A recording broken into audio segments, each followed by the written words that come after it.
5 বছর আগে সেপ্টেম্বর 13 তারিখ রাতের কথা। যা ঘটেছিল তা আমি কখনোই ভুলব না। আমি এবং আমার স্ত্রী একটা বিয়ের দাওয়াতে যেতে হয়েছিল সে রাতে।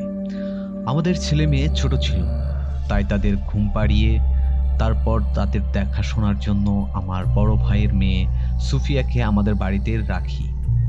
বাচ্চারা আরামে ঘুমাচ্ছে আর সুফিয়া সোফার রুমে বসে টিভি দেখছে।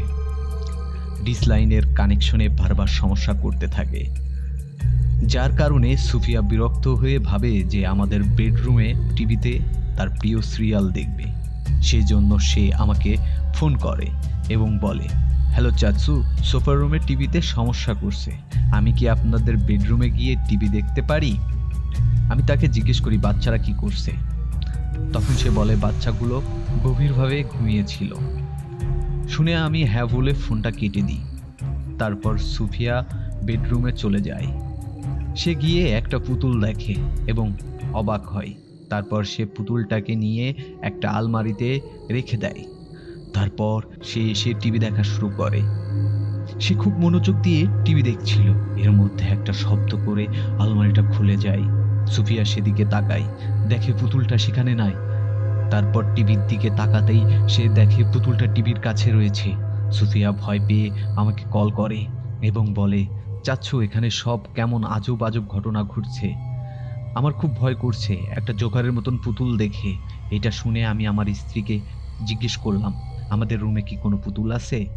আমার স্ত্রী বলল যে না তো, আমাদের রুমে তো কোনো পুতুল নেই। এটা শুনে তাকে বলার জন্য যখনই আমি আবার ফোন কানে নিলাম, ঠিক তখনই একটা ভয়ঙ্কর শব্দ আসলো। আমি ভয়ে জিজ্ঞেস করলাম, কে ওখানে? Hello hello. বারবার কল করার পরেও কেউ কল ধরছিল না। আমি সাথে সাথে আমার স্ত্রীকে নিয়ে তাড়াতাড়ি বাড়ির উদ্দেশ্যে রওনা হলাম। কিন্তু ওই ভয়ঙ্কর শব্দটা সারা পথ আমার কানে রিপিট হতেই থাকে।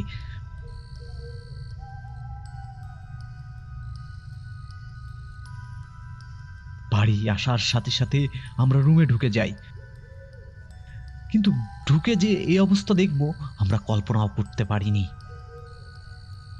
সুফিয়া অজ্ঞান হয়ে পড়ে আছে।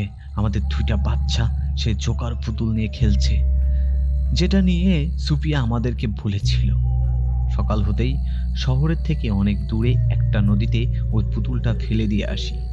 সে রাতের পর আজকের দিন পর্যন্ত সব ঠিকঠাক। আমাদের 2টা বাচ্চাও তো ঠিক আছে, কিন্তু সুফিয়া এখন পাগল প্রায়।